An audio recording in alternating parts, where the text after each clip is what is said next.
Hi everyone, Danny here. It's very common for us to see people in the gym trying to lift the weight, even though they're obviously too tired to continue lifting. And their training partner or personal trainer will continue to shout at them, asking them to push one more time, push one more for one more repetition. So is that really necessary for us to do that in order to get the best out of our training? Is that necessary to do that to gain more strength and more hypertrophy? Is it necessary to train to failure? Uh, so today I'll be talking about this topic. I'll go through 4 research studies on this topic. These studies were conducted quite recently in the recent years. So let's get down to it. So common beliefs in the weight room: no pain, no gain. You will have to train to failure to get the best results.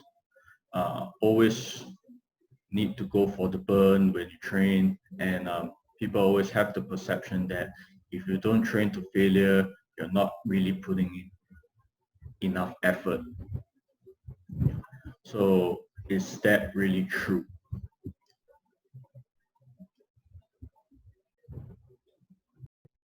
Before I go into the studies, I would like to introduce this training method called velocity-based training, because the first 3 studies that I'll be talking about is based on velocity-based training. So for velocity-based training, when we use velocity-based training, we don't really prescribe the number of repetition to be done in each set. So the athletes will continue lifting until the velocity drops to a certain threshold. So if I prescribe a velocity loss threshold of 10%, then they'll stop lifting when the velocity of their lift drop by 10%. So for example, if the first or the fastest repetition is 0.5 meter per second, the athlete will continue lifting until the lifting velocity is less than 0.45 meter per second, which is a 10% drop or more. Right? So how do we measure the velocity? Usually we'll use these devices that are shown at the bottom of the slides. These devices will be attached to the barbell and they'll detect the lifting velocity. Right. So the first study we'll be talking about is titled Velocity Loss as a Critical Variable Determining the Adaptations of Strength Training. It was published in Medicine and Science in Sports and Exercise in 2020 by a group of scientists called, with a lead scientist called Pareja Blanco. So in this study, they recruited 64 resistance trained male. They got them to train for 8 weeks, twice per week, with the exercise, with squat as the exercise of interest. So this group of male were assigned to 4 different groups, randomly assigned. And first group will perform a 0 velocity loss threshold, meaning that they will only perform 1 repetition per set. Second group will perform the 10%, and then we have the 20% loss threshold group and the 40% loss threshold group. So you can see from the third column, the number of repetition performed, the average number of repetition performed per set was a lot higher in the VL40 group. The average was about 6.4 repetition. as compared to VL0, VL10, and VL20. All right. So VL0 was just 1 rep. VL10 and VL20 were about 3 and 3.5 repetitions respectively. All right. The load they lifted throughout the study was between 70 to 85% of their 1 repetition maximum squat. So what they found was that, so the blue graph represents the 1RM squat, the percentage change in 1RM squat, and then the purple column represent the mean propulsive velocity, meaning the speed of the lift. So what they actually found was that highest gain in 1RM squat was in the VL10 group, followed by VL20. And interestingly, VL0 actually increased the 1RM squat more than VL40. Right. And again, mean propulsive velocity, meaning how fast they actually lifted the load,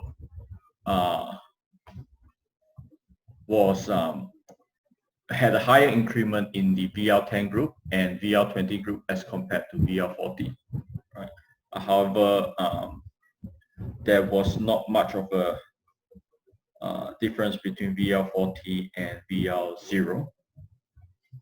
So what this shows, what this result show is that you don't really have to lift to or near to failure in order to get the greatest amount of strength gain. One thing to take note is that in order for this velocity-based training to actually be effective, the participants actually have to lift maximally during each repetition, meaning every repetition they have to lift the load as fast and as explosively as they can, right? So they must have the intent to exert maximal effort. So what this result shows is that when you have the intent to exert maximal effort during each repetition, you can gain strength even without lifting to near max failure.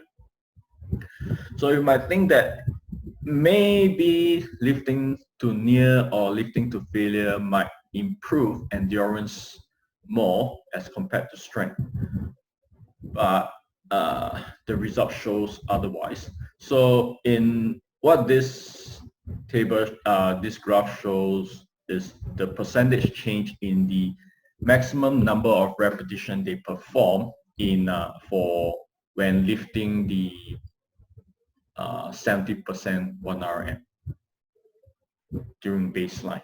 So what they did was, so for example, during the baseline testing before the training, 70 kg is the 70% of 1RM. So they will they will try to squat as many repetitions as they can until failure with 70 kilogram. And post-training, they'll do the same thing with 70 kilogram.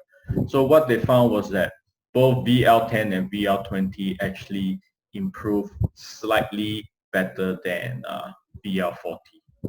However, interestingly, VL0 actually increased quite a lot as well, about 70%, even though each set they were only lifting for 1 repetition. So again, there is no need for us to lift to failure or near to failure when the objective is to increase strength and muscular endurance. You can see from the previous slide that all 3 groups, VL0, VL10, VL20, volume of work was a lot lower than VL40. So even with the lower volume of work, the improvement was comparable or even better than VL40. Hypertrophy wise, there was greater hypertrophy, meaning the increase in muscle size. There was greater hypertrophy in VL20 as compared to the other groups. VL40 has greater hypertrophy than VL0 and VL10. Interestingly, despite having a greater hypertrophy, VL40 actually had it resulted in lower strength gain and muscular endurance as compared to VL10. So what we can tell from this result is that maybe in short-term training effect, hypertrophy doesn't influence the strength and endurance by a lot. Probably the reason for the strength gain is more to neural adaptation. Right. So again, this graph shows that you don't necessarily have to live to or near to failure when you are looking at muscle hypertrophy. Right. So a moderate volume of work with the intent to lift maximally during each repetition is sufficient to induce muscular hypertrophy. All right. So now let's take a look at the next study. Same group of researchers, but this was done in 2017, so 3 years ago.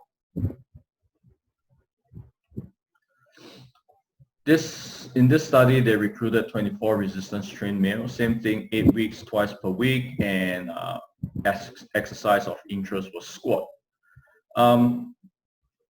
In this study, they only had two groups, a 20% velocity loss threshold and 40% velocity loss threshold.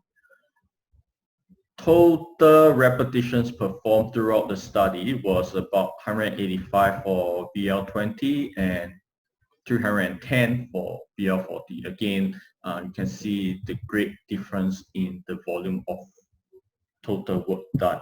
All right. What they found was that VL20 resulted in greater strength gain, about 18%, while VL40 was somewhere around 13.5%. VL20 also resulted in greater jump height improvement, about 9%, and VL40 was near to 4%. So again, this study showed that for strength and power adaptation, you don't need to live to failure or near to failure. All right. Muscle hypertrophy wise, this time VL40 was slightly higher, about 10%, while VL20 was about 9%. Not much difference in considering the amount total volume of work done by VL20 was so much less than VL40. Right. So again, this study showed that strength gain is better when you don't have to live to failure. Even for muscle hypertrophy, you don't see much of a difference when lifting to and not lifting to failure. All right.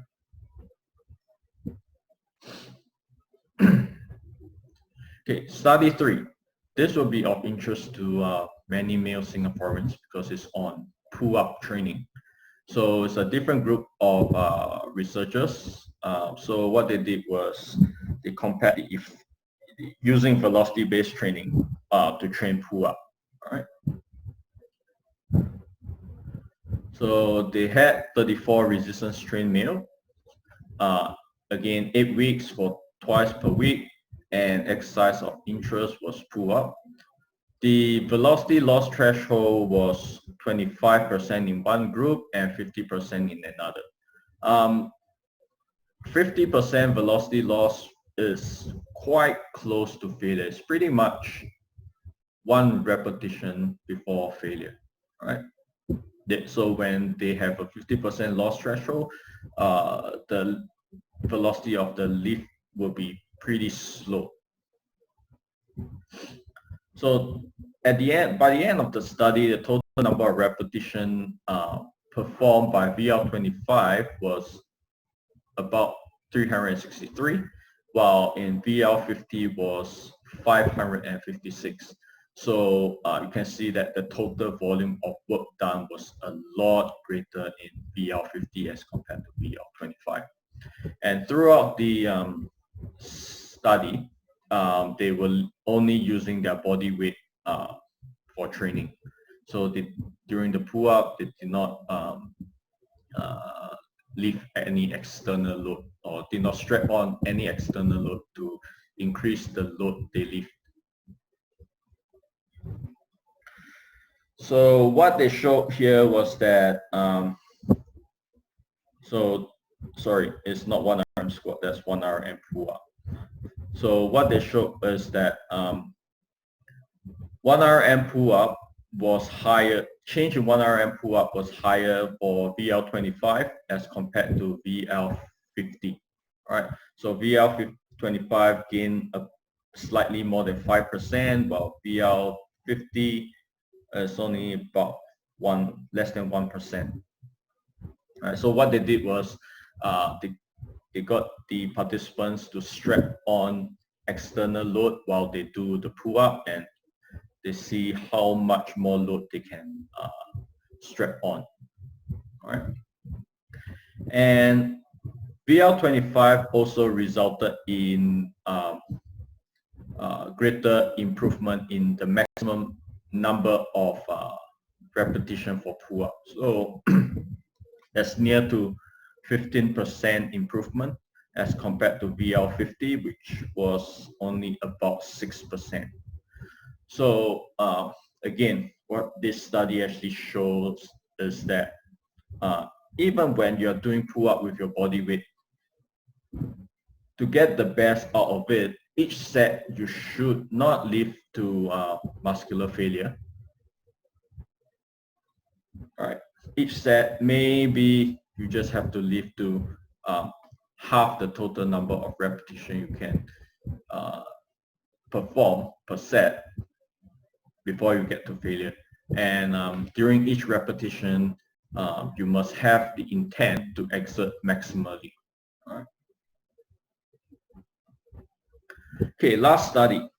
So this study is not using velocity-based training. It's a traditional strength training. So what they did was they compared the effect of muscular failure, training to muscular failure with heavy and light load. So it's another group of researchers. In this study, they had 32 physically active male performing strength training for 8 weeks, twice per week, and exercise of interest was leg extension. Right.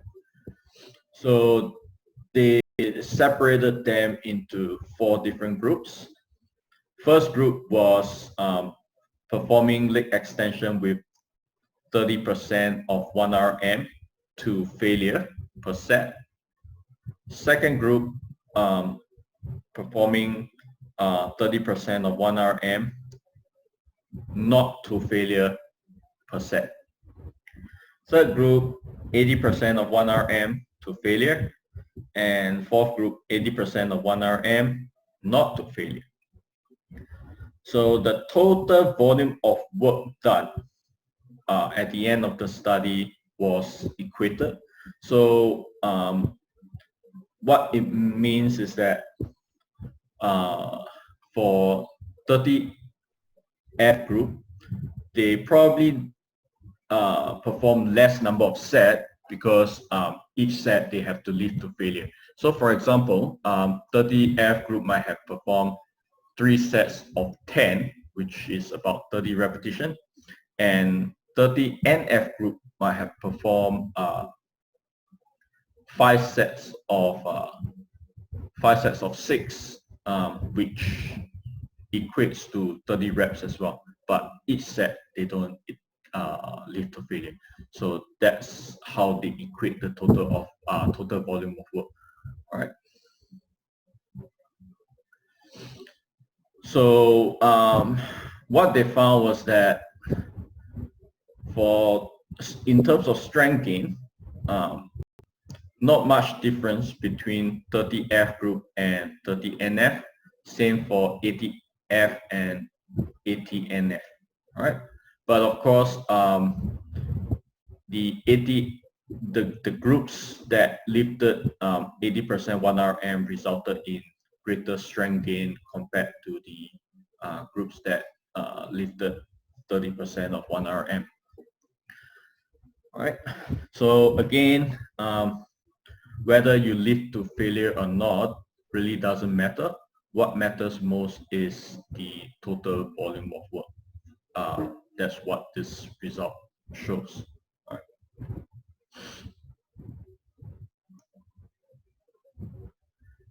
And when it comes to hypertrophy, 30F group resulted in greater hypertrophy as compared to 30NF group. However, 80F group and 80NF group had similar level of muscular hypertrophy. So what we can conclude from this result is that when you are lifting heavy load for muscular hypertrophy, there's no need to lift to failure. But if you are lifting light loads with the objective of getting hypertrophy, then you will want to lift to failure. All right. So so that's what we can get out of this result. So in summary, when lifting heavy weights, there's no difference in strength and hypertrophy adaptations between train to failure and non-failure. When lifting heavy weights, training to non-failure benefit performance of ballistic activities such as jumping, all right? And lifting heavy weights increase strength more than training with light weights, as shown in the fourth study. And when training with light weights, there's similar strength adaptation when training to failure or non-failure when the volume of work is equated. But training to failure with light weights resulted in greater level of hypertrophy as compared to training to non-failure. When we are training with light weights and we train to failure, we can obtain similar level of muscle hypertrophy as compared to training with heavy weights. So if your objective is muscle hypertrophy and you don't have heavy weights, that's when you train with to failure, right? But if your objective is actually strength gain, do heavy weights and you don't have to train to failure.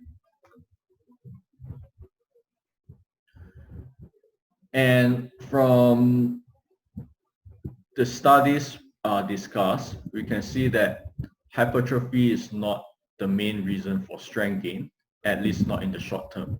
Right? And to get the best out of the strength training, always lift with the intent to exert maximal effort. So each repetition, you want to lift as explosively as you can in order to get the best out of the training. So we've come to the end of today's presentation. I hope you have enjoyed the video. Again, you know where to find me. And if you like the videos that I have been uploading, I hope you subscribe to my channel. Thanks a lot. I'll see you next time.